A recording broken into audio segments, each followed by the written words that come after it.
En la lecture de ce jour, frères et sœurs, Maître Paul, par sa première épître aux Thessaloniciens au chapitre 3, nous parle de l'importance de la foi lorsqu'il s'agit de résister aux doutes ainsi qu'aux tentations.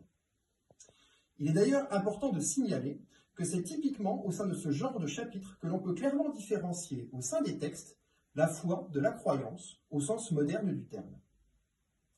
En effet, si la croyance est l'acte d'adhérer à quelque chose sans qu'il y ait nécessairement d'architecture raisonnable, la foi, quant à elle, est bien différente.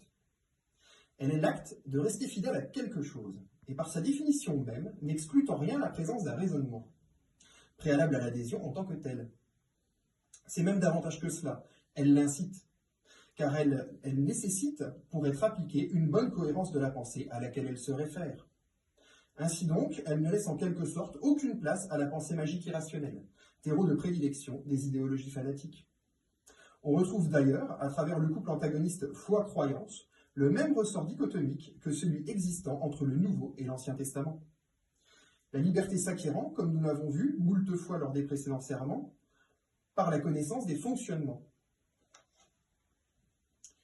Qu'ils soient internes, à travers nos pensées, notre corps perceptif, ou externes, à travers notre environnement social ou naturel. C'est pourquoi, en ce dimanche, frères et sœurs, je souhaiterais mettre l'accent sur l'intérêt que possède la foi sur la croyance en rapport au sujet énoncé lors de l'introduction, à savoir la résistance aux doutes ainsi qu'aux tentations. Car c'est assez simple à comprendre en fait.